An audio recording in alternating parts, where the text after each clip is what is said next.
we can improve our practices and be more efficient and effective. But we are a small enough group that we can go around table and quickly just introduce ourselves. First, I will, you know who I am. Definitely a small business computer user. But Rocky, you're first to join us today. Would you give our other guests a bit of a background about yourself? I'm a retired person living in Edmonton. I'm volunteering with a solar power investment cooperative, and I've taken a few courses in cooperatives, really like what cooperatives can do in terms of improving democracy and civic engagement and creating more even wealth distribution. And I have also benefited from Jenny Lucas's technical prowess in that she has made my computer life far more fun and efficient. So I wanted to stay on that learning journey. Very good. And well, Stephen is just joining us now. We'll continue with introductions with Mark. Well, yeah, I've been a small business consultant, social work person since before I left Edmonton. So about 5 or 6 years. And yeah, tech support through my wife when I get a sense that she's not already frustrated about something. And has the patience to try and help me figure out what happened to my display or whatever. But yeah, absolutely. All my work right now is with these screens and this laptop, talking to people in other countries. And I know that there's got to be a better way to do a lot of this. So I'm all ears. Great. Thank you, Mark. Kirsha, are you there? And can you introduce yourself? You're on mute. I'm Pressure Campbell. I do help business owners scale their cash flow by setting up strategic financial systems. So I am always happy to learn more. So I was a bit excited when I saw this. I said I'll hop on for a bit to learn from Jenny, and I'm happy to meet everyone here. Thank you. Excellent. Thank you, Kirsha. And we hope to have you as a guest sometime talking about accounting for small business or taxes or something like that. Thank you. Stephen, our most recent joiner at Wayfinders. We're just going around table with introductions now. Stephen, this is your chance. Well, good morning. As Randall says, we just met a new member to Wayfinders, but I've been in business for myself for a good 5 years. I've got an engineering company, I've got a laser engraving business, and I've started a small business startup coaching enterprise as well, which is coming along quite nicely. I use technology every day. I've traveled the world, been on 6 continents. I've used every piece of technology that's from Wi-Fi to WhatsApp to Zoom to communicate with customers. I've got my little small network in my house. As Mark was saying, he relies on his wife for some tech support. Well, my wife relies on me for tech support when she started working at home here for Strathcona County. So she's got computers, monitors, all that stuff, and a very, very long cord from my office to her computer so that she can actually stream. Wi-Fi is not good enough, but so she's definitely connected in. So that's my support for her. So nice to see everybody here, and I look forward to learning a few more tips and tricks. Great, Stephen. And I should say, in my own situation, contrary to yours and Mark's, my wife is like Jenny. She was a computer programmer for many years, and so she's actually my tech support person. But of course, I've learned a few things over the years. But Jenny really has devoted much of her life to finding the solutions and helping people in IT various levels. She has not only been self-taught, but got a degree in computing and has actually taught computing.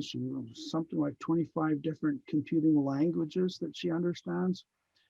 And so today we're bringing her out here to share some of the best practices that you may want to adopt for yourself. We'll have her give a presentation, then we'll open it up for discussion. But Jenny, over to you for maybe a little bit more introduction of your background. Yeah, okay. Hi, everybody. So I'm Jenny Lucas. Let's start with the introduction, right?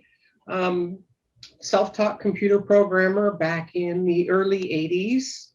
I'll let you do the math.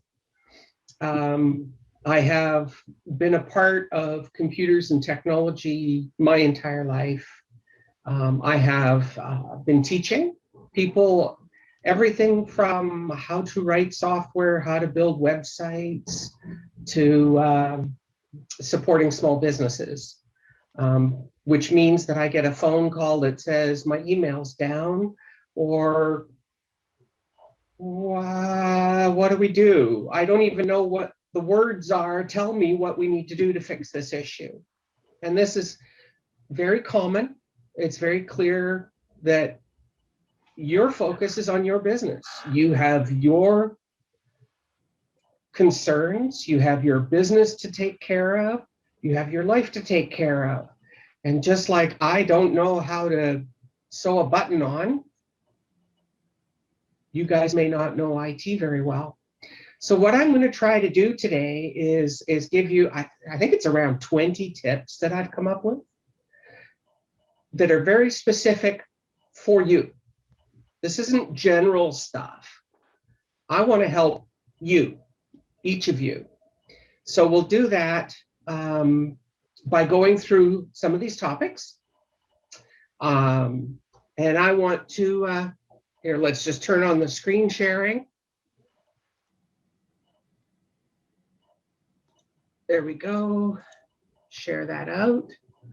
And you should see my screenshot, Organize Your Tech World. Yep.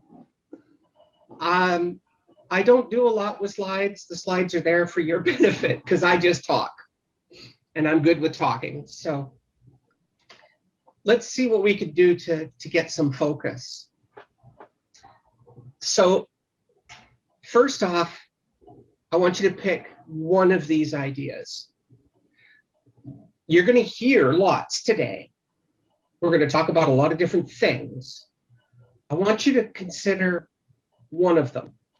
As we start talking, something will resonate for you. And I want you to just focus on one. Why? Just one. Because I don't want you to get overwhelmed. It's as simple as that. If you try to do everything, you'll forget half of it anyway. So take your time, focus on one. If you've got questions, bring them on. Just jump in, ask your question, because I encourage participation, okay? Okay? Yes. Yeah. All right, let's get comfortable and relaxed and let's take a look. So here are some of the topics I'm going to talk about today.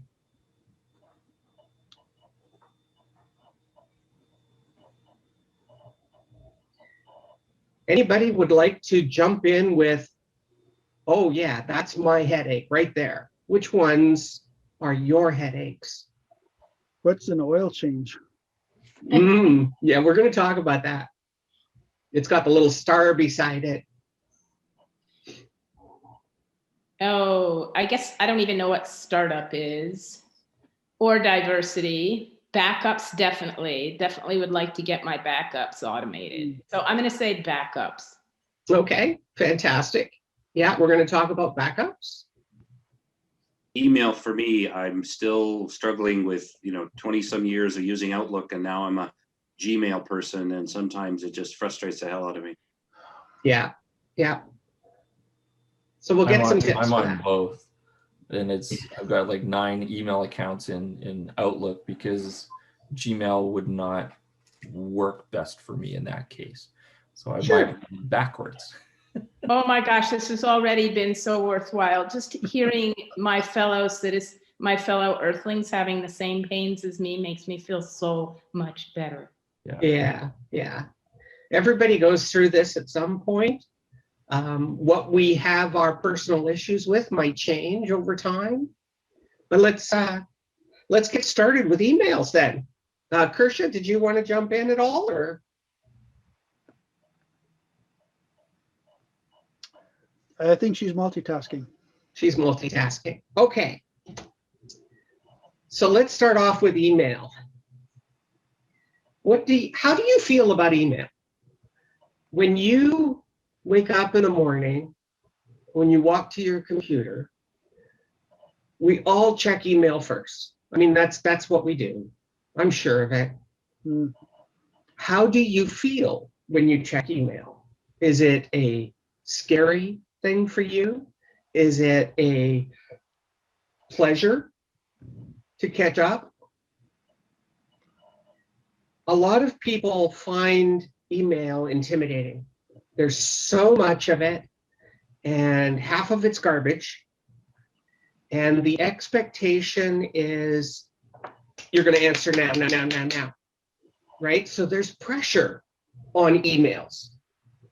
So I want to talk a little bit about emails, and we'll come up with some tips for you. So the first thing I wanted to share with you is email is not instant. Everybody imagines email to be something that takes a few seconds to get from A to B. But the internet and the email protocols were never made to be that way. So just like a letter can get lost in the post office, emails can get lost. If you need that immediate response to a question, then you're going to look at other technology besides email. Pick up the phone and call them. Email is what you make of it. And a lot of people think of it as instant. An email comes in, the computer goes ding, I have to answer that. And so there's a lot of pressure. It also means our minds have to switch from one to another. And yes, we pride ourselves as humans on multitasking, but the reality is you're multi-switching. Your head focuses on one thing at a time, and it switches from one to another to another. So I've got a couple of tips here for you. Would anybody like to chime in on their thoughts about email before I show you some tips? Email helps you slow down though. Like we're in a state where text messaging is, short, sweet, 140 characters, blah, blah, blah. But if you're going to write an email, make it worthwhile and put all the information in so the person can sit and read it, not just one after the other after the other. Don't treat it as an instant messenger. Exactly. You don't want to treat it like an instant messenger. Thanks, Stephen. So here are my 3 tips for email. Rarely mark as unread. If you read a message, deal with it and move on. If you've got 5,000 unread messages in your inbox, they probably don't need to have anything done to them or done with them. It's not information that's being shared. You just got a bunch of stuff. So try and make a habit of not mark as unread. When you open the email, you read the email, you respond or you deal with it, and then move on. Take advantage of filters. Every email program has the ability for you to create filters. Filters are an automated way of managing your emails. Okay, I get emails, for example, from a newsletter every week, and I read them, but I don't have to read them right now. So you can build a filter to move that email into a folder so you can look at it when you have time. You can build a filter that says, mark it as red because this is just spam and I don't care anymore. So just make it go away. Another tip that I've heard a lot of people have liked is to schedule when to read your emails.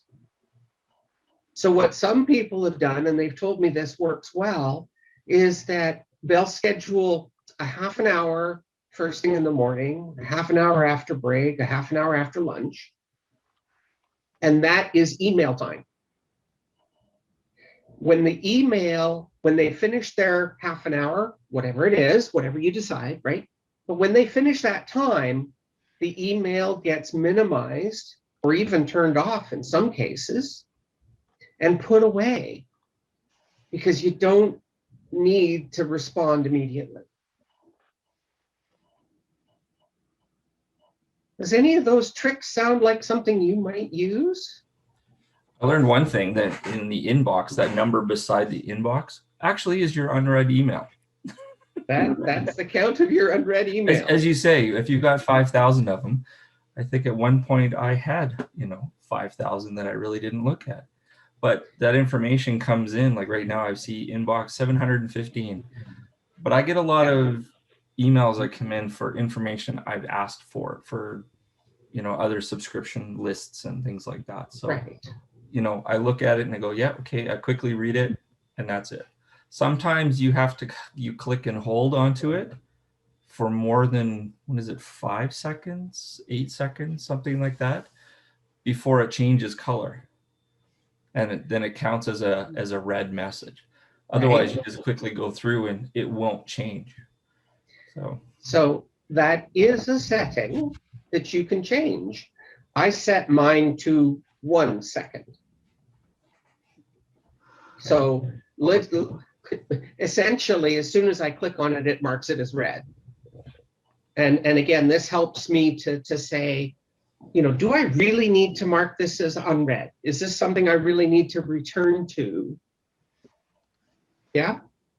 It's interesting. I've never used mark as unread. I just never found a use for it. But I do have trouble keeping track of messages that I want to get back to within a few days. Right. So in your case, Randall, maybe you want to start marking them as unread. There's a few different systems to mark something as I want to get back to it.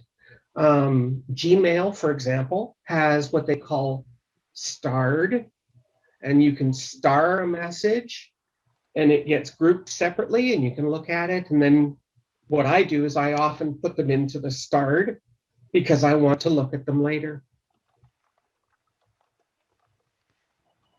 I've been using Gmail's snooze function for that thing that I need to deal with. Well, like for today's event, I snoozed just in case for some reason the Zoom info didn't make it into my calendar, which it did. Then it was right there. It popped up and said, okay, this is coming up, and it was all good. Great use of this technology. The snooze allows it to come back up after you've read it, but at a specific date and time. A reminder that you wanted to look at this thing. Great topic. Thanks, Mark. Yeah, one other one I put on here is like folders after the fact. Filters is one thing, but folders after the fact of organization, definitely. Yeah, so I'm going to talk a little bit more about folders and structures and how you can deal with that and some suggestions there. But yeah, because you've got the filter, now what do you want the filter to do? Yeah. All right, so let's move on then. How about your calendar? When you look at the calendar, is it a reminder of how busy your day is? Or is it a reminder of how organized you are? Does it lead to pressure and anxiety because you've got things to do in your calendar? There's a question about, again, go back to Outlook, is that I've got 9 different emails, 4 different companies. Does each one have its own calendar? or is it just by domain name? Or because when I go to click save, put it into Outlook calendar, it's like, where did it go? Every account has its own calendar. Yep, I've seen that problem too. And so one of the things that you've got to do is which one is going to become the one that you care about. Okay, so Stephen, like you, I have all of my email accounts going into one place. But that one place I've chosen to be Google. Okay, that's fine. You've chosen Outlook. Fantastic. Regardless, I don't look at those those calendars for all of those other places. If I've consolidated my email to come to one place, and that's where I look, then that should be the one place that you look for your calendar as well. And I realize that we don't have great technology today to consolidate those multiple calendars. So instead of putting it in different places, put it into one calendar and just make that one your master, if you will. How does that sound? Well, that's great, because I also got like 99 Gmail accounts too, but I've got one primary I've had for, oh God, probably 15 years. Right. And when it says, oh, add it to your Google Calendar, it's my default because that's what I'm logged into. That's what my regular, my Google account is. That's my default. All the other ones were supportive accounts. Right. So it's, yeah, I have some organizing to do. Yeah, the calendars is a tricky one, because if you have so many calendars, so it is possible technologically to have calendars sync between each other. So you could potentially have, 9 calendars all syncing together so that they're all identical. You could. Is it worth that effort? I think the idea of having one place to go is better. It means that I don't have to think about what I'm doing. I've got one place to go. Yeah. Anybody else with comments?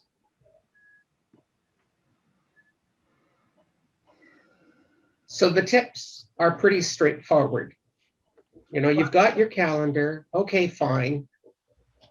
Randall, did I see? Yeah, I'm sorry. I'm just going to add one thing that recently I started putting in notes to myself to call somebody, or for example, or just to do something for myself that isn't actually in a shared event. It's kind of using it as a sort of a task manager in a way. I haven't. Yeah, that's a great idea. I will do that too. I'll send an email to myself as a reminder to do something. I'll also put in the calendar, a reminder to do something that's not necessarily an event, but it's something that I want to do. It's something that I want to take care of, and possibly at a particular date and time, or maybe it's a due date, and I put that into my calendar. Again, you've got to figure out what works for you. Oh, for sure. So let's please go ahead. Yeah, just one. I've often struggled with the fact that, as far as I can figure out, I can't put a reminder on a contact. So let's say I want to be, I've set up reminders for like my mom's birthday and all that years ago. But if I want to remind myself to check back with the doctor's office next Monday, and I can set up a reminder in my calendar and stuff, but I would just love to be able to go to Mabel from the office, go to her contact, set a time, so it pops up, there's Mabel's phone number, boom. But if somebody's got a trick for that, that'd be awesome. Not that I'm aware of. That's a great idea though, Mark. Yeah, I know it seems like duh, but we'll work on that for Wayfinders platform. Well, there's a software package that I'm looking at, and I'm following somebody who's doing a lot of organization. It's called Asana, and it's like a personal project management. It's something like Kajabi, things like that. But it's more of, it's not a customer relationship management program, but it's more of get your butt in order type program. But it's for different clients that you've got, different customers. But it's a compact online system outside of any Microsoft product or outside of any Google product. So I'm just going to go and look into that. But it's called Asana, project management software for teams. Could you type that into chat just so we get the spelling?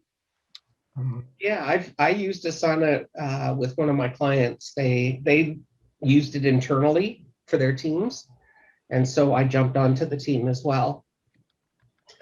It's a great tool. It uses the idea of Kanban project management, and you can think of it like putting stickies on the wall, and each sticky can get moved from one column to another, and you can move things around and do that kind of stuff with it. I'm actually spending some time right now exploring a product called Redmine, which does, well, it sort of does the same thing, but it breaks it down into smaller chunks.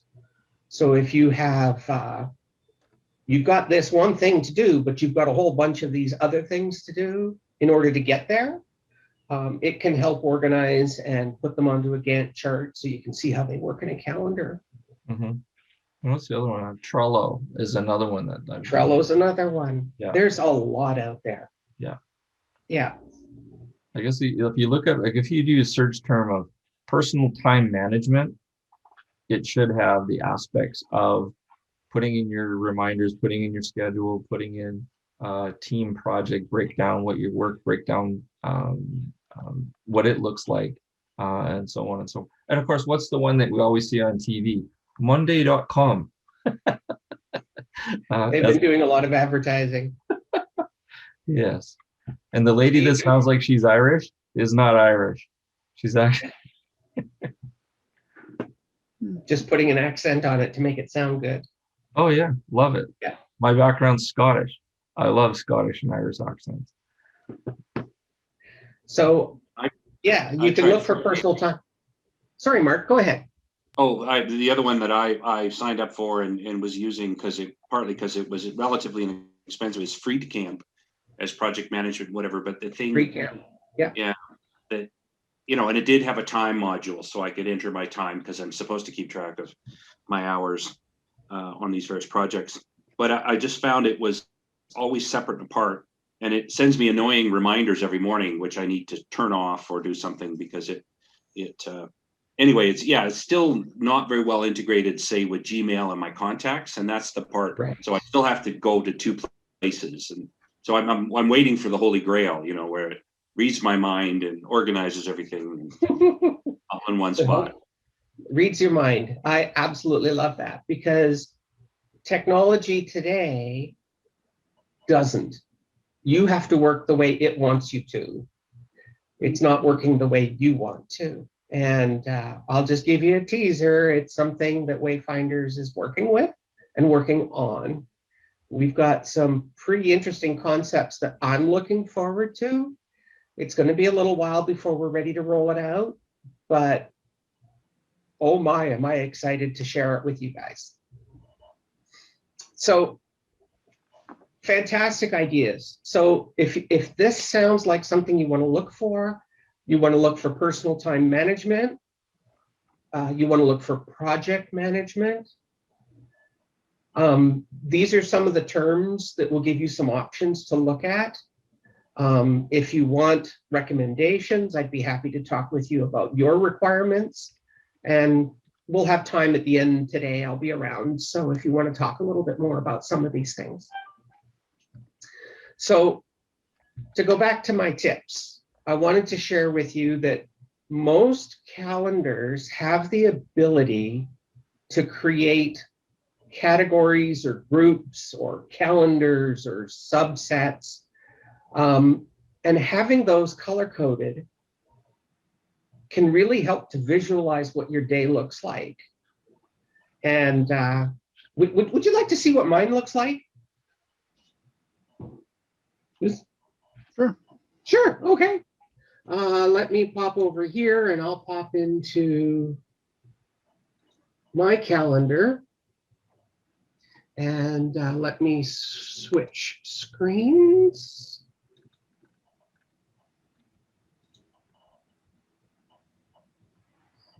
Oh, yeah. You can see my calendar? Wow. So yeah, I can see when I've got meetings, the colors have meaning for me. So the colors tell me about something. The bright blue-green is pool. I'm an avid pool player. Granted, I'm not playing right now, but it's still in my calendar that this is something I do on Thursdays. I've got reminders of tasks that I want to do. The Wayfinders backup tonight is something that I want to look at. I use bright red for doctor's appointments, the really critical stuff. So bright red just jumps out at me. And you find your own patterns. What is it that you want to accomplish with your calendars? How do you want to break it down? You can break it down by client. You can break it down by business. You can break it down by hobby. You can break it down into so many different ways. And it becomes, once you start using it, it becomes automatic and it's expected. Okay. And no, that's not contrived. That's actually my calendar. So Jenny, you said, is that a combination calendar? You got everything that goes there? So in Gmail, they call each one of them a separate calendar. That's the verbiage that Google likes to use. So I've got an MDA calendar, and I've got an event calendar, and I've got a pool calendar, and right? Outlook, I think, uses groups or categories. So you kind of break it down that way, but it accomplishes the same goal. Right. You're saying that this particular entry, I want it in this color because it's related to this kind of topic.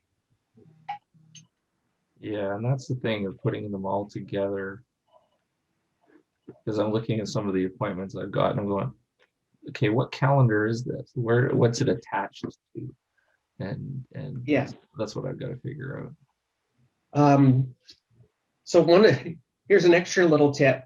If you like the idea of color coding, I went in and I tried picking my own colors, and I did that for years.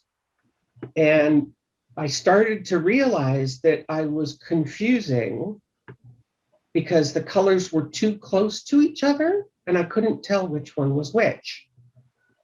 So I went online and did a Google search, and I discovered that there are sets of colors that are considered distinct from each other, and you will have less chance of mixing them up. And so I used those colors for my calendar, and now it's much clearer for me to tell whether something's in a calendar or not.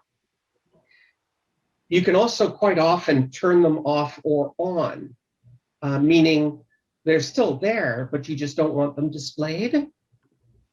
So if you have, you want to see what your week looks like as far as work is concerned, or as far as pool is concerned, or as far as whatever, you can actually turn the other ones off if you find that too distracting.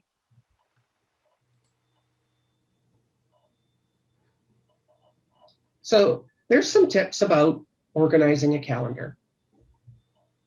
Yes, Randall?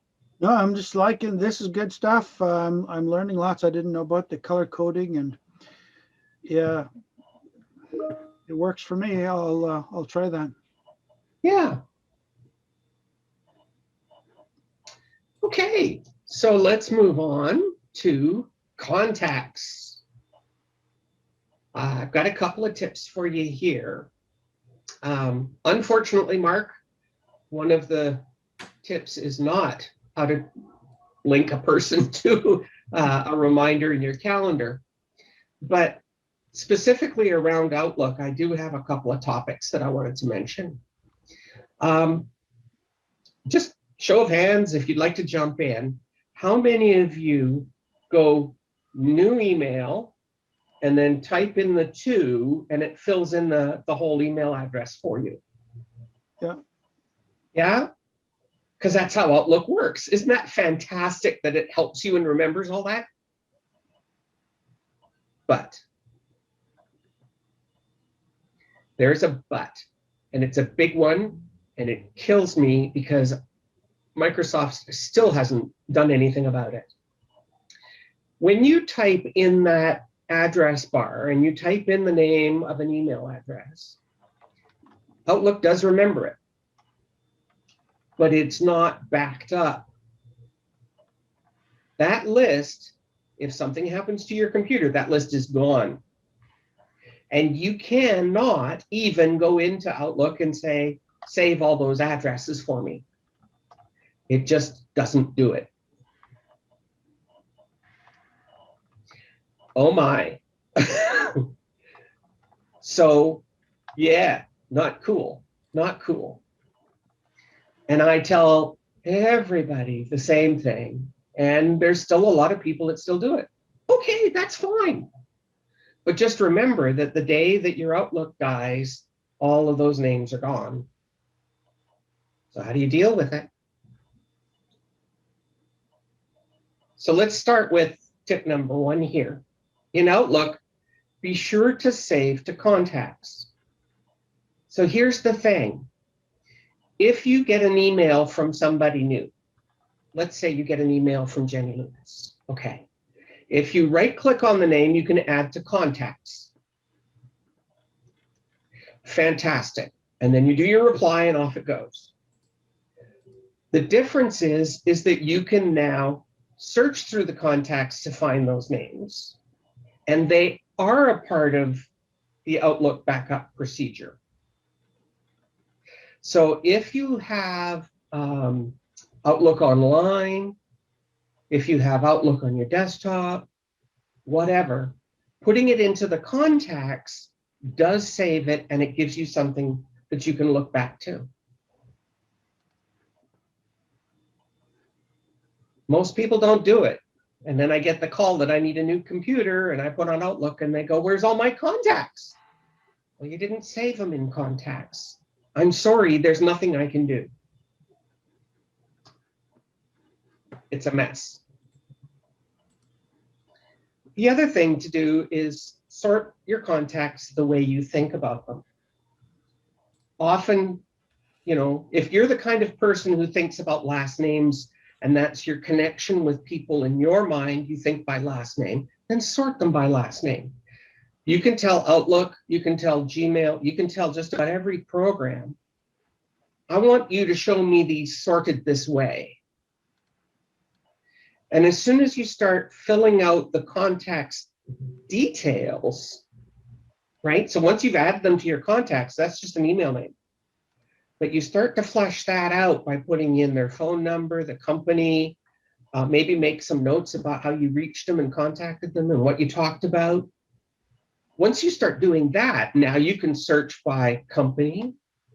You can start searching by categories. You can start doing a lot of other things depending on how you think about people. Questions or comments? I've noticed the supply chain management course I'm doing right now, one of my last 2 courses, is Outlook. And what you were just talking about with calendars and things, and I'm flipping through the textbook, they are referring back to Outlook in 2016. I went, oh my God, this is 2021, folks. You know, where's the current stuff in Office 365? So that was my biggest pet peeve with this course. But there's some very useful, out of 6 chapters, what you're talking about right now. So I'm going to dig a little deeper. Yeah. Mark, you had a thought? I find with Gmail, you're right, first name or last name, because I normally do first name, but I find with Gmail, it's not very good if you then try for the last name. If you're in contacts, it seems sometimes it'll search through. I then typically, if I just can't remember that person's name, I go to an organization. Oh, yeah, they're with the food bank. Okay, so if I type in food bank, then I get everybody from the food bank. But yeah, Right. it drives me crazy because on that moment, my seniors moment is such that I just can't remember their first name, and I sorted it by first name, and then it just seems like I'm foobarred. So this is where going into the contacts and filling in some of those details can really help, because you don't always remember the name, you don't always remember, the details, but you might remember something related, exactly like Mark was saying, right? So if you take a little bit of time and go into your contacts once in a while and say, okay, have a look at the contact screen and put in a bunch of columns and say, do I have everybody's phone number? And then sort by phone number. Then you'll see the ones that are blank. Sort by organization, you'll see the ones that are blank, and take a few minutes to go in and fill it out. Because if you do it today, then tomorrow it'll help you. Yeah. Yeah. So this is a, being prepared kind of thing.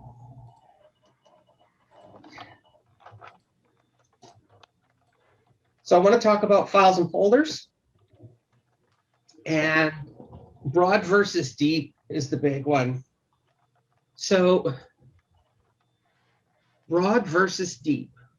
If you've got a folder and you create subfolders inside of that, right? You've got your documents folder, and then you've got all the folders inside of that.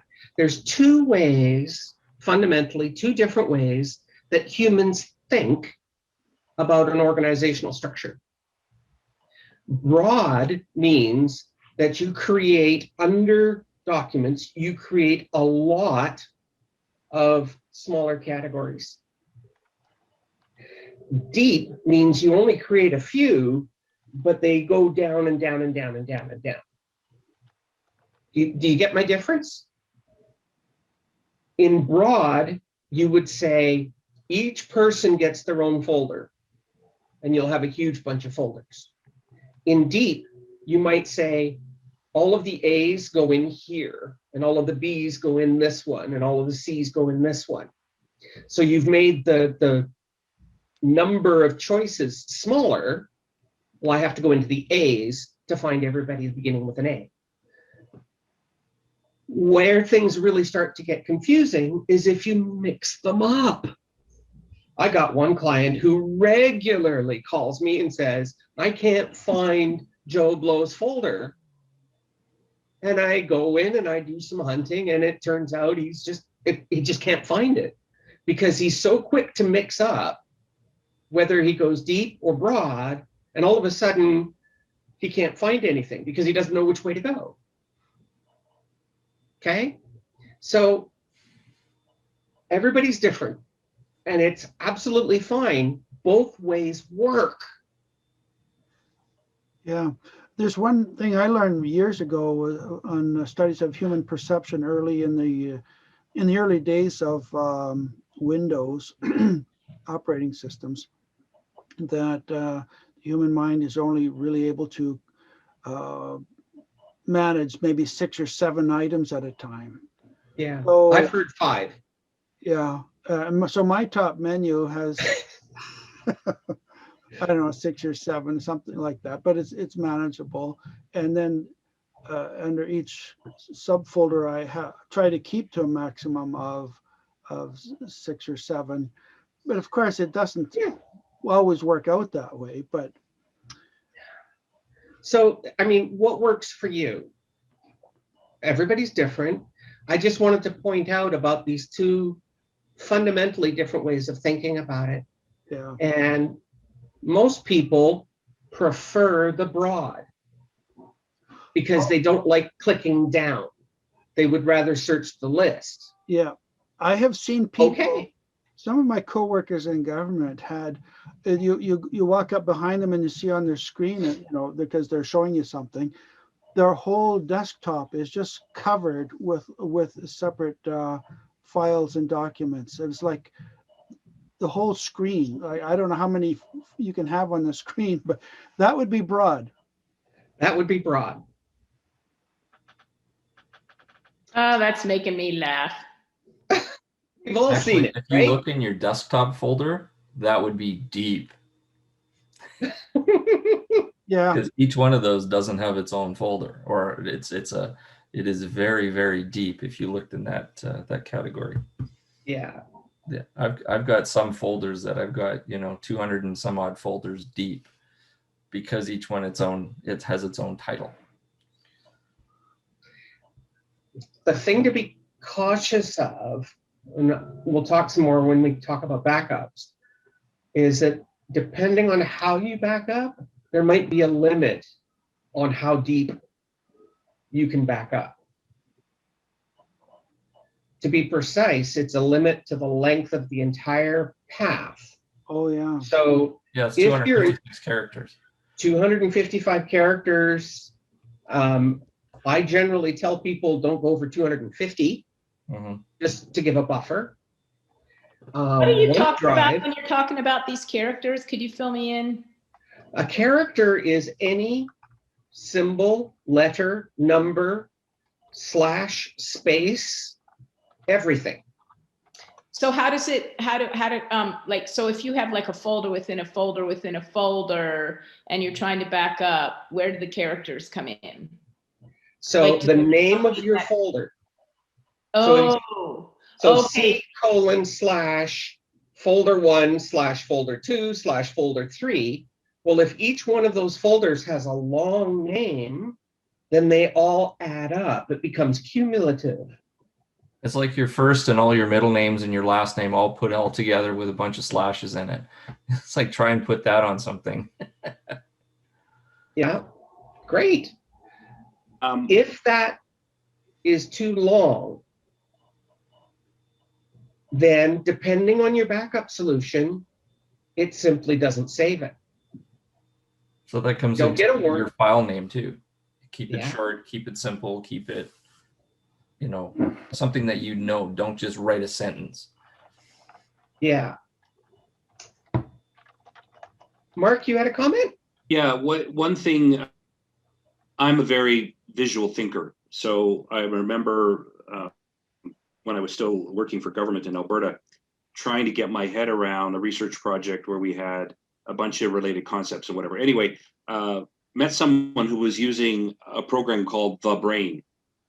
And it's a visual mind map database that it gets, for me, logically, it helps me because I want to be broad and deep, or I want to be broad, but I want to link it to a second thing.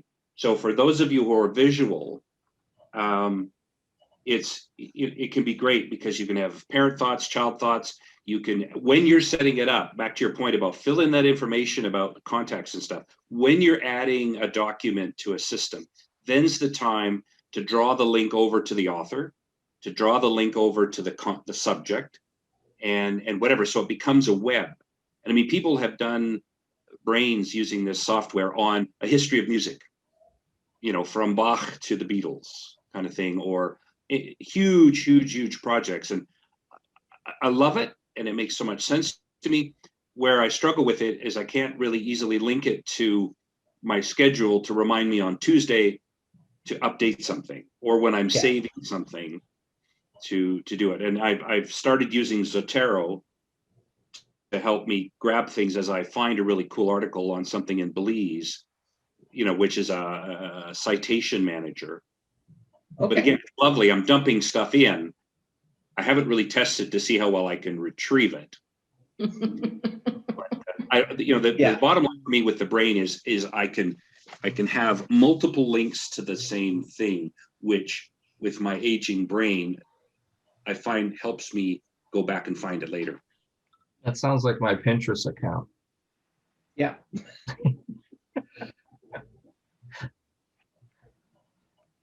So I want to carry on. I'm just looking at the time and going, holy cow, we've already been an hour. So my tip because it seems to be the way most people think, is to go broad. But if you go broad, then don't go very deep. Okay? Just it becomes awkward. Cloud is a buzzword and we've all heard it. Show of hands, do you know what it means? Fantastic. In my opinion, don't trust the cloud. Simply put, you're putting your faith in somebody else. And if you trust somebody else and you don't know them, you don't know who they are, you can't call them, you can't talk to them, you can't email them, you're now putting all of your faith in an unknown entity. So I tend to be pretty cautious with using cloud-based solutions. They're great, they're fabulous, I love them, don't get me wrong. But I'm also very cautious about when my choices are being made. And I have no problem with switching. Are you saying don't use them at all, or use them, but always have your own backup, or use them just for things that you don't mind sharing? Well, it's not as simple as that, Randall. Okay, I have a lot of documents in the cloud, in Google Drive, for example, because these are documents that I want to be able to get at anywhere, anytime. But then I also back them up to my local, right? If they're on my local computer, I can't get at them. And if I'm out helping a client, I may need those notes. So it's a balance. And be aware of what's happening when you choose the cloud solution. Yeah, it works. It's great. It's fantastic. Just be aware that when you do that, you're putting your faith in some other company, in somebody that you don't know. That's all I'm saying. Yeah, and we all know how pictures get hacked. You put pictures up online. One of my favorite little stories, I want to just say really quick. Any picture you put on Facebook becomes the property of Facebook.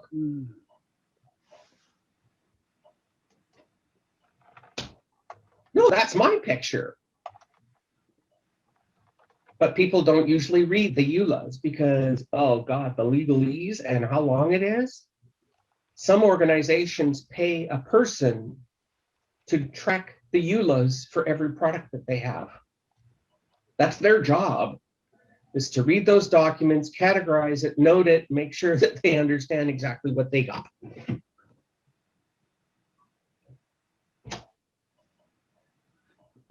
So I want to share with you a story. I had a longtime client, and they had multiple locations, multiple staff, multiple computers. I'd call them a mid-sized business. They were probably on the order of 20 some odd computers, somewhere around 100 staff. Not all of them worked on a computer. And one day I got a phone call. They said, our accounting computer has been stolen. And I said, which one is that? And they proceeded to tell me about the computer that was in another location that I had never heard of. So of course it was never in my plan. I never thought about it.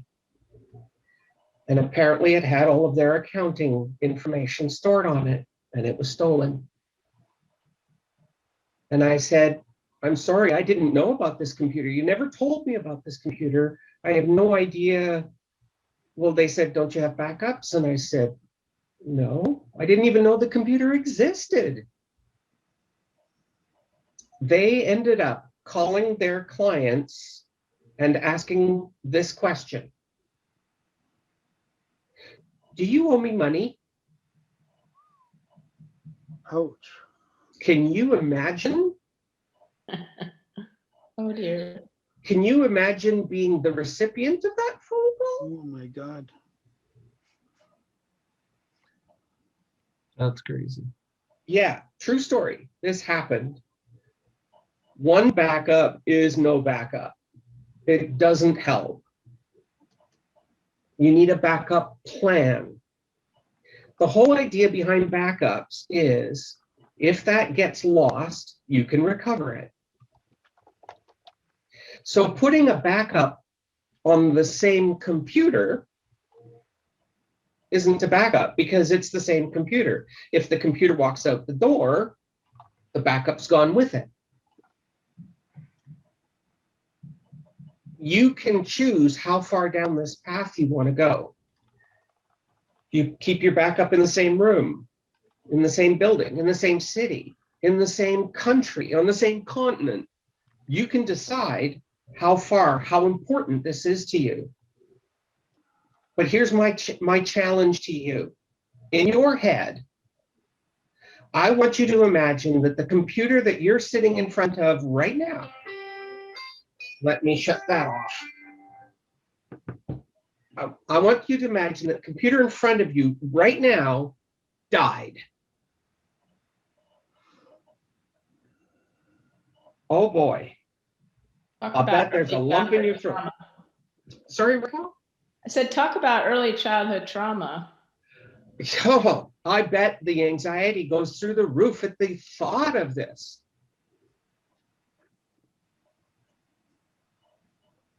Backups alleviate that worry. I am pretty careful about backups. I make lots of backups. But even I have limits on how far down that path I go with my backups. Once upon a time, I had a friend that lived in St. Albert, and he and I would share each other a disk every month. I've backed up my stuff onto my disk. He's backed up onto his. We swap, and I would keep a bunch of his stuff. How important to you is that information? What would your life be like if that computer died?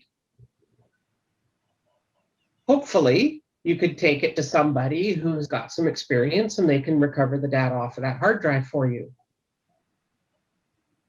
But what if they can't? What if it's the hard drive that died? You can go to companies that'll charge you, I think it's around $2,500 an hour to try to recover that data off of that hard drive. Is it that important? Maybe it is. I heard a story about one fellow, an executive for a company that was on a flight, and the flight went down in the ocean. And they hired divers to go down, recover the laptop, bring it up, and then they sent it off to one of these specialist companies to get the data on there because it wasn't backed up. Holy cow, I can't imagine what that bill would have been like.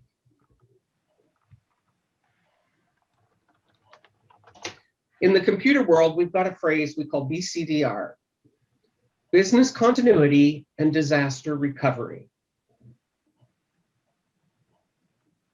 Business continuity has to do with the fact that if your computer died today, how long would it take you to get back up and running? Disaster recovery. Okay, Calgary flooded. My computer is underwater.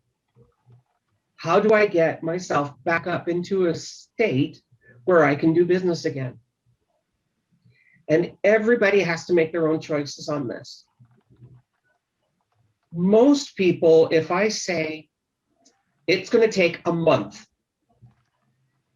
how do you feel about taking a month before your business is back up and running?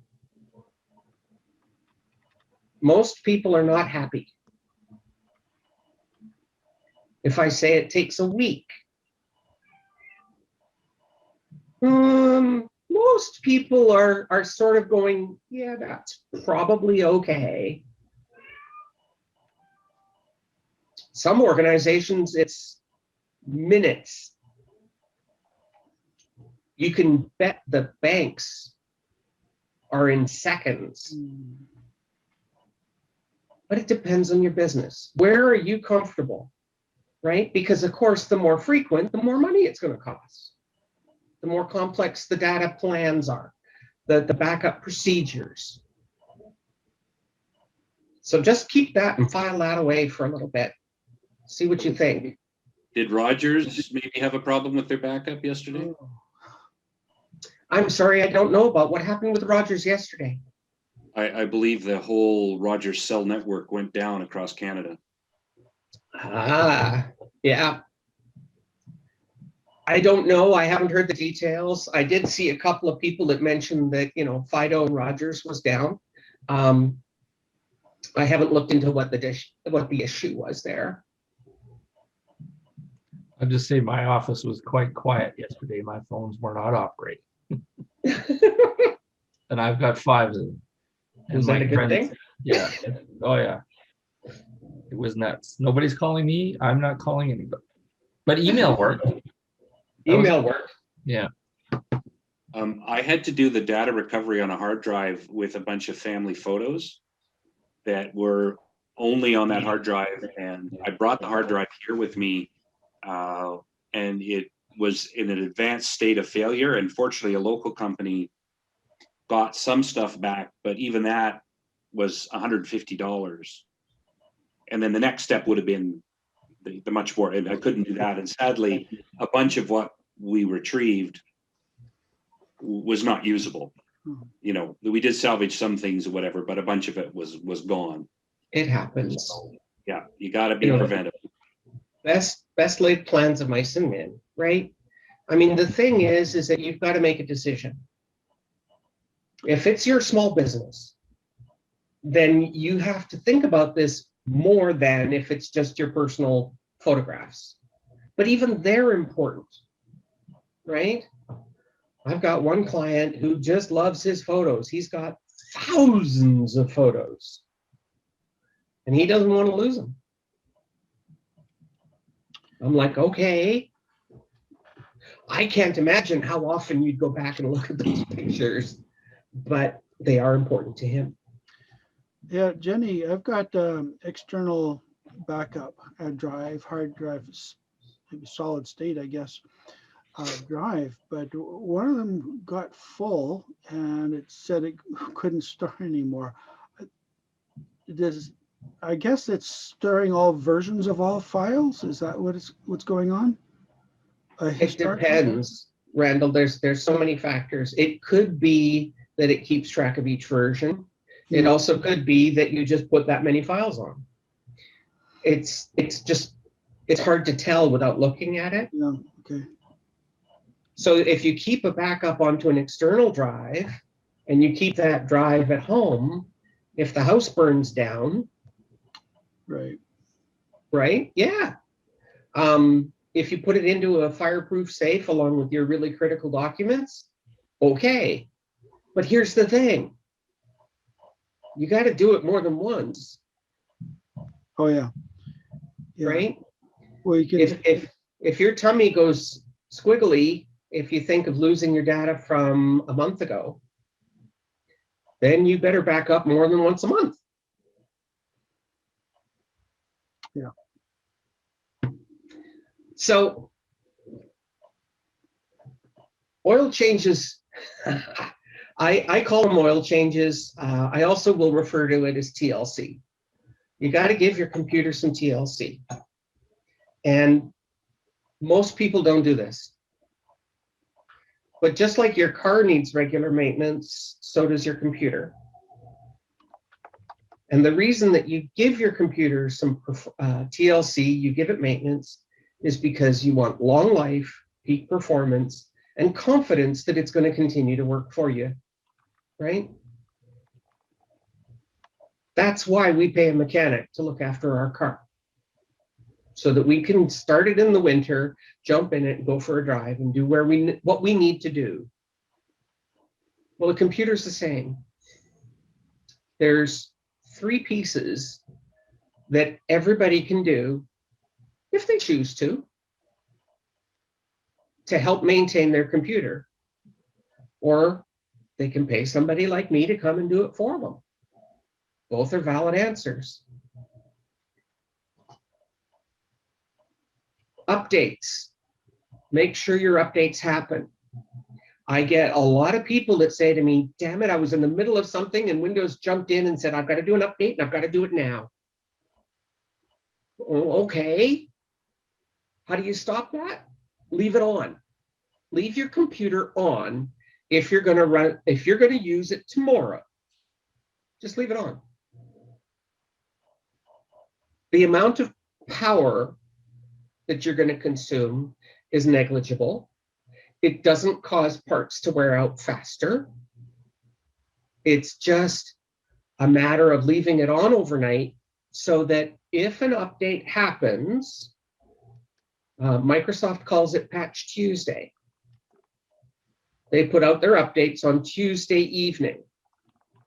So most of the problems you're going to get is on Wednesday morning when you turn on your computer and it connects up to Microsoft and says, oh, I've got an update. So if you're using the computer tomorrow, leave it on.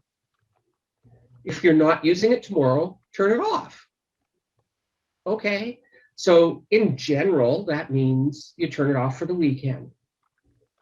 If you're in an office, that's fine. But leave it on during the week so that it can do those updates in the middle of the night rather than when you're standing there trying to get work done. Clean up. Randall? Well, Stephen was trying to say something there. I think. Yeah. And it's usually it's Microsoft updating Wednesdays is usually when they happen, right in the middle of the week. Yeah, it's they put out the releases on Tuesday evening, but of course it depends on time zones and all that other fun stuff. So they put it out on Tuesday, so most people run into it when they wake up on Wednesday.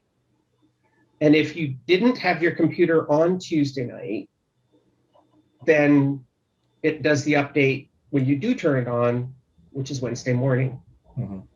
So instead of worrying about which day and the timing and how often this stuff happens, I use this as my rule. I just keep it simple. Mm-hmm. Also, if I'm going to use my computer tomorrow, I'll leave it on. Sorry? It also depends on what you're doing for your computers. I mean, I do a lot of heavy graphics during the day. And yeah. I've got 64 gigabytes on this laptop of mine. It's a high-end, gaming MSI, but I do a lot of graphics. I do a lot of Windows. I do, so much.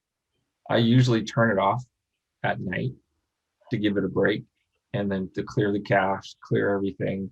And then it's fresh first thing in the morning. And then I don't have a speed issue and go from there. So I would depend on what you're doing. Yeah, no, I hear what you're saying. I would suggest that instead of turning it off, you do a reboot or restart. When you hit the button to shut down, instead of hitting shut down, you hit reboot and walk away. It will accomplish exactly the same thing as what you're describing. It'll give the computer a chance to reset, clear the cache, empty the memory, do all of the updates. Then when it comes back up, you haven't logged in yet, but that's okay because Windows can still do their updates. They can still do their thing overnight. So here's a question: desktop versus laptop and keeping the power onto your laptop. So there is a difference. Laptops, in general, you don't want to leave plugged in all the time. If you do, you'll degrade the battery. And if you leave it plugged in all day long, walk away, leave it plugged in for months, you'll degrade the battery to the point where the battery will not work anymore. So you got two choices. One choice is to not leave it plugged in. Let the battery drain down. When you start getting that warning at 10, 15%, then plug it back in. Once it's up to 100, you unplug it. Or here's another choice. Take the battery out when it's plugged in.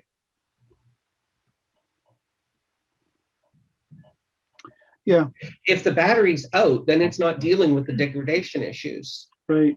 Yeah. Well, I'm also powering up a second screen from the HDMI and a couple other. So I've got I have everything from speakers, HDMI. I've got a C Right. type, USB, plus my connect to my iPhone and my how's the other one, Android as well. So I mean, I'm using all the power settings, all the power outlets for a lot of this as well. Yeah, yeah. So you have to be careful. It's a consideration. You've got a laptop. I can only assume that the reason you've got a laptop is because you want it to be portable. Pretty much. If that's the motivation behind getting the laptop, then you want that battery to survive so that when you do need to go somewhere with it, you can take it. Yeah. Yeah. And I do get memory. Yeah. So power cleanup. As you living your life, when you make supper, you have garbage left over, right? You got to crack the egg in order to have some eggs. In the computer, day to day, there are pieces that are left over.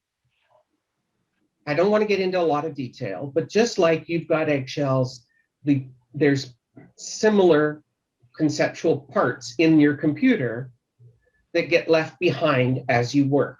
This is normal. It's expected. It happens. Get over it. So if you empty the trash, you've emptied the content, right? Because putting it in the trash does not free up the space. All you've done is move it from one folder to another folder. It's just a special kind of folder. It's not actually deleted until you empty the trash. There's a program, every copy of Windows has it. It's called Cleanup. Just go to the start menu, type Cleanup, and it'll pop up. And it will go through and take out the trash. It'll go through and find all of those eggshells that are laying around and clean them up.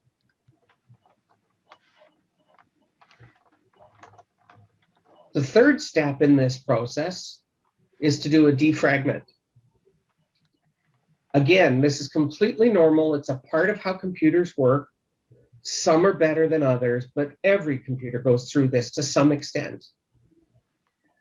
And that is that the hard drive gets all split up. My analogy is one of those, you remember the old adventure book where you'd read the first page and at the bottom you'd make a decision and then go to page 16 or page 22, depending on which answer you gave to the decision? Do you remember those old books? Nobody's nodding. Nobody has a clue. Okay. So I just dated myself. Sorry. Okay, so you read page 1, and at the bottom of page 1, it says, go to page 6.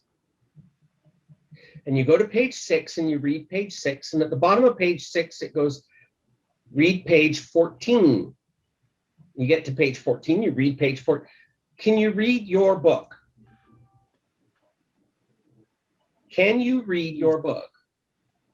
You can, Yeah, but you're you jumping can- all you over. can- You're bouncing all over the place, but it tells you exactly where to go. Every page is there. It would be much more efficient if it was in order. You'd have less bouncing around.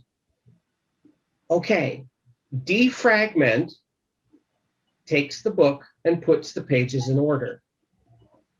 That's what it does. Okay, it's more complicated, but the principle is the same. So, as a part of ongoing maintenance of your computer, you should run cleanup and defrag about once a month. If you forget, okay, it's not going to kill anything.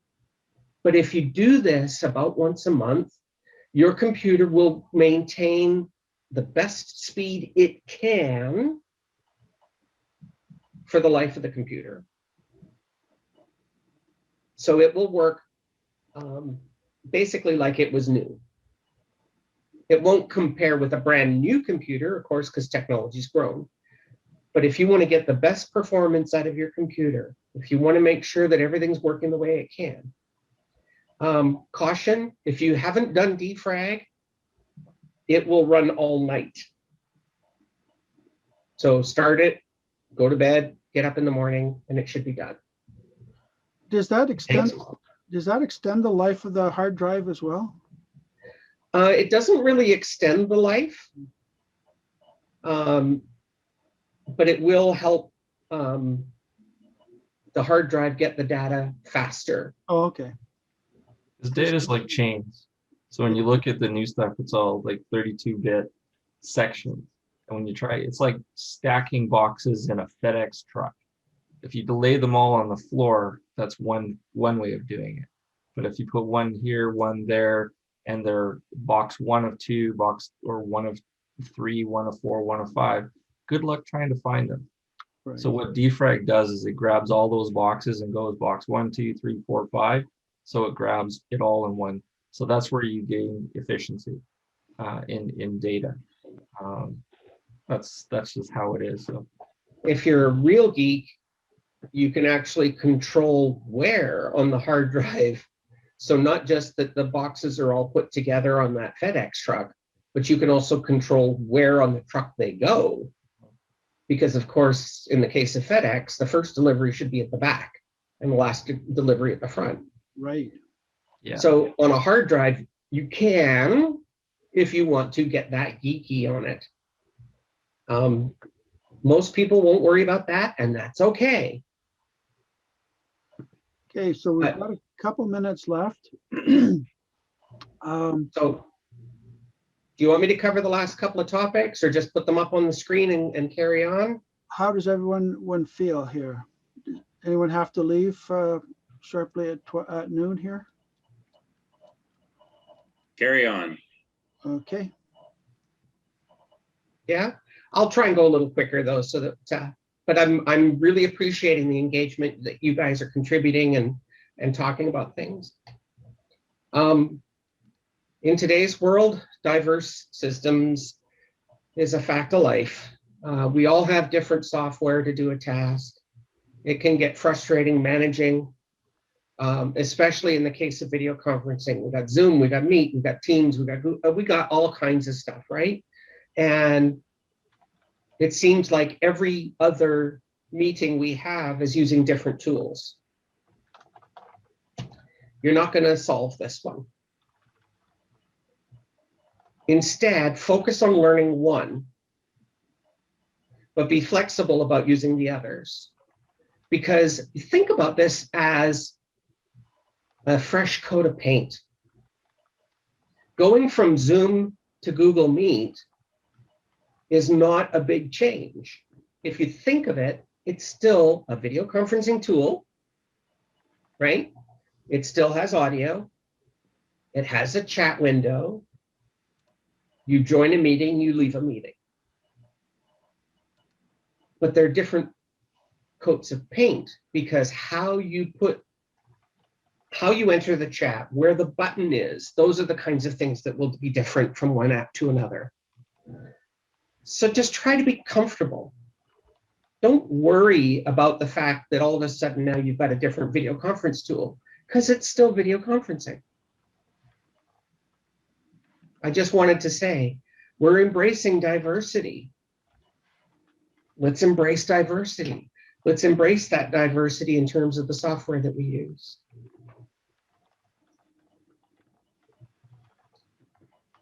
Pretty quick little comment on that one. Questions, comments? This is a bit more philosophical, but the whole idea is, in my mind, to help you not be frustrated. And this is one way.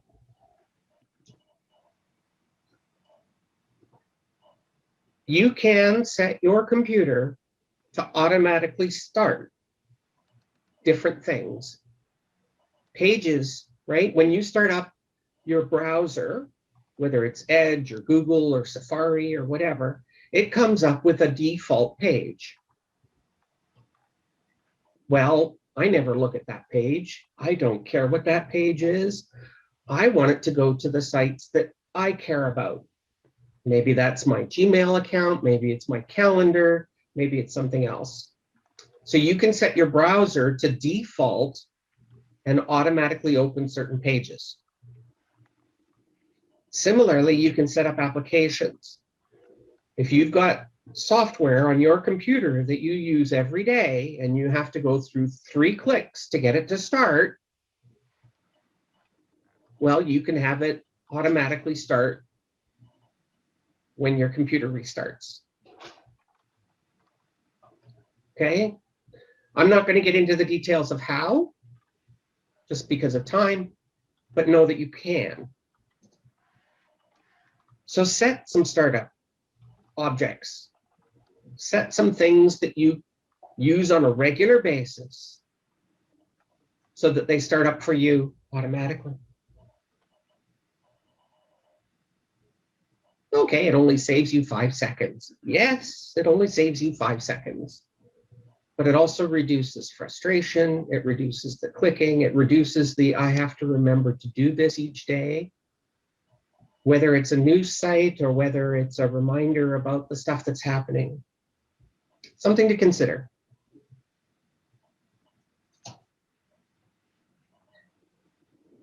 So I wanted to ask, this is my wrap-up slide.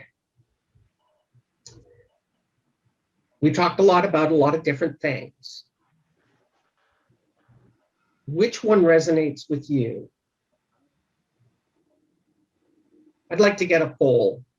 How do you feel about these topics? Which one do you think you want to implement first? I still haven't changed, and I want to know when you're coming over to help me figure out a backup system. Let me know when you want. Backups, all the way. Backups. We'll talk about backups. Okay, start with the oil changes because that include backups. So I'll be a bit more strategic and pick a few. Sounds good. Okay. Kersha says back up in the chat. Stephen. I'm leaning towards, well, I'm already doing backups. I already just back up 25 gigs out of 90 that I've got to my server. Emails, calendars, I'm okay with files and folders, though I have a lot. So I'd say those two, emails and calendars, are what I got to work on right now, especially doing a coaching business and making sure that they're all sorted out. So my backups happen at 2 o'clock in the morning when I'm sound asleep. A lot of mine I just do manually at the moment, just because I've added a few gigabytes of data to a certain folder. Right. I'll just do it manually at the moment, but I'll get an automatics. I tried doing automatics with software like Sync. Wasn't successful. The server I've got is a QNAP, and it's got redundant terabyte drives in it. So I've got to work on a few different methods there. So I've decided personally that I will not go with proprietary backup software anymore. There's some stories I could tell you, but what I do is I write myself a batch file and a scheduled task. And a scheduled task that runs the batch file at 2 o'clock in the morning. And then every day it backs up. And it writes a log file so that I can take a look at it and see if there was a problem. Mm-hmm. Again, just something to consider. Randall.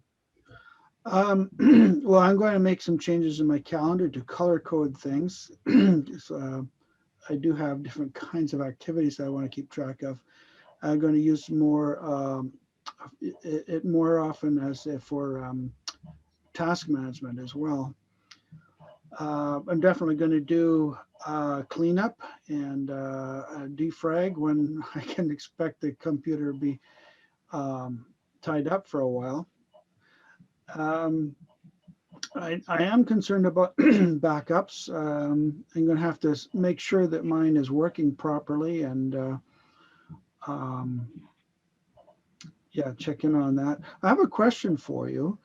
When it comes to your work as a support IT professional or IT support professional, Are you able to use something like a remote view to go into your clients' computers from your own office? Yes. Again, it depends on what the task is, but I do have some remote software that I can set up. In fact, I've got some software that I use that allows me to gain entrance even when you're not there. So that, after you've closed the doors for work, because you don't want your computer person interrupting your work day, if possible. So I'll come in the evening and remote in and do the work.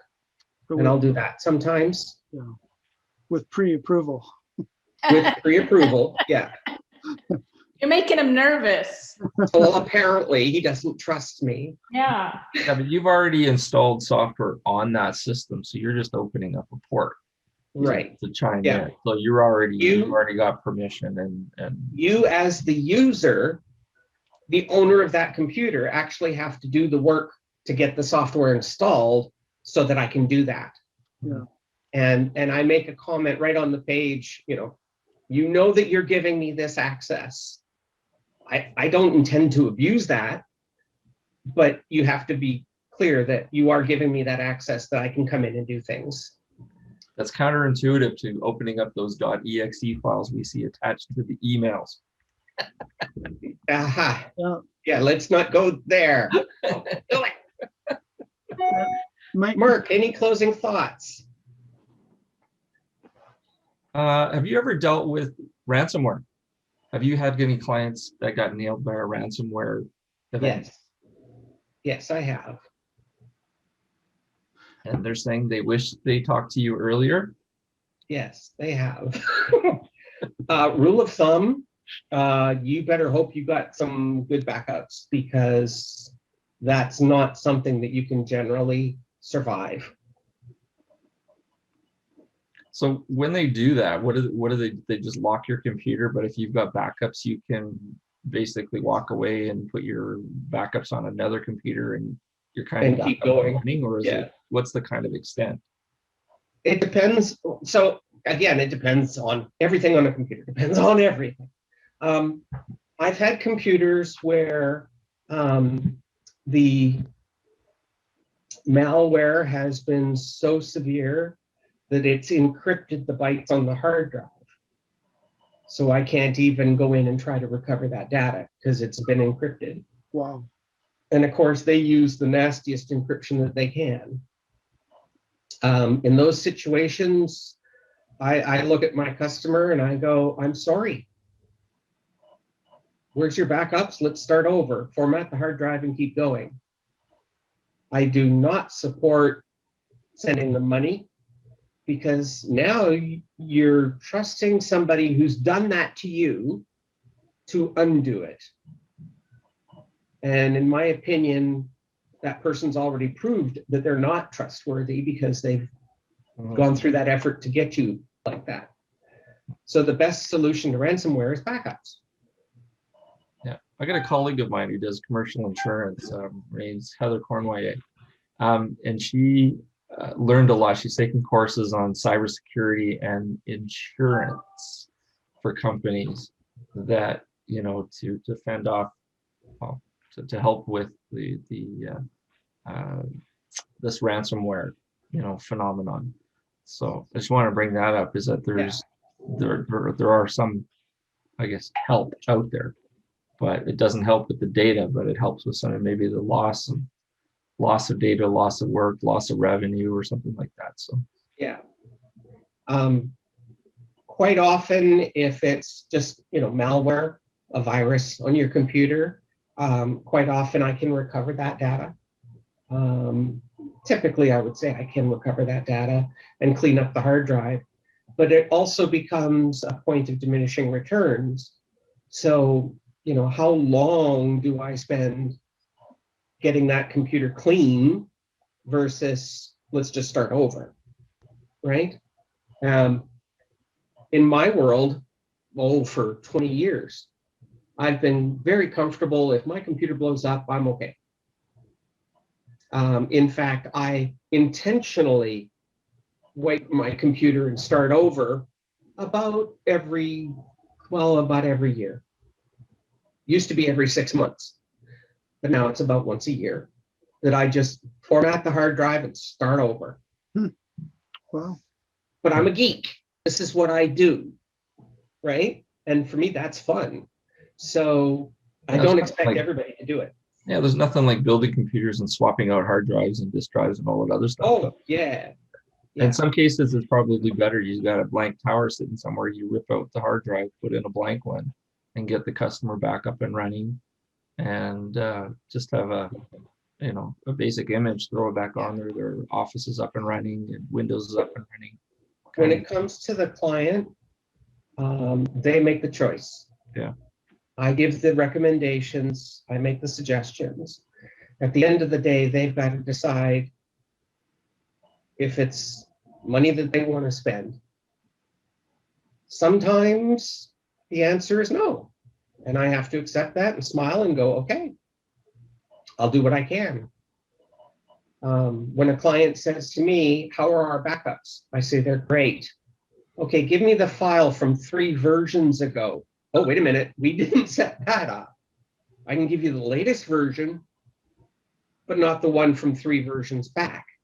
If you want that, we've got a whole different level discussion that we got to do for backups. So sometimes we get constraints. Sometimes I get pretty much a free hand, but it's always the business owner or the customer that makes the decision at the end of the day. Yeah, I've gone through those tape backups, one per day and one big one on Friday for the weekend or whatever else. Yeah, there's all kinds of solutions, right? Incremental backups versus full backups, how often they happen. I have had my own personal experiences, and I've had some experiences with my clients, and that leads to my decisions. My decisions are different than what somebody else would do. Backups are one thing, but also make sure that your updates are updated. Like don't go back 10, 20, 30 different updates because it will crash your computer. Oh, I There's see. a lot of things that can go wrong. Yeah, we had an engineering computer go and it basically corrupted all the Excel spreadsheets, which were all the purchase orders, all of the bills of materials, and it was $10,000 to $15,000 bill, and not a lot was recovered. Hmm. Yeah, There's a lot of horror stories. oh yeah, But yeah. But if you think of backups like insurance, you hope you never need to use it, but it's there if you do. And you pay your insurance every month or every year, whatever the case is, in case something goes wrong. That's what backups are for. Mhm. But backups are critical to keeping your business up and running every day. Insurance is just, that once in a while thing. God, I haven't used my insurance for 5 years. Why do I have to pay so much? Yeah. Okay. Yeah. Mark, I wanted to give you a chance for closing thoughts. You're on mute. You're on mute. Yeah. And I was trying to use my space bar, but that wasn't working. Yeah, I just did clean up and cleaned out my recycle bin, and there's 2,500 files. And then I reached up and I unplugged my laptop, which sits here on my desk. My colleague who he's a road warrior, travels all over the world. He'll sit there with two crappy old laptops and running it, and it just scares me because I have no idea what he's doing. Anyway, I learned a lot. Thank you so very much. I'll let this run down again, and I'll put a reminder so that once a week or so I unplug the sucker and let it, do its magic. Okay. Yeah. Thank you so much. Thank you all. I appreciate the time that you've taken out of your day today, and hope you found something useful in there. Thank you very much, all of you, for joining us today, and Jenny especially for all of that wisdom that you've been able to share. Things that we can do to help ourselves and save time and stress and frustration in the future. So I guess, are there any other closing comments? I will be the last one out of the Zoom. So if anybody wants to stick around and talk a little bit more, I'm quite happy to do so. Gotta go. So nice meeting you all and seeing you all again, and have a good day, everybody. Take care, Rocky. We'll Yeah, talk soon. Yeah. Have a great day. Yeah. Thanks, Mark. Nice to meet you. Yeah, nice to meet you.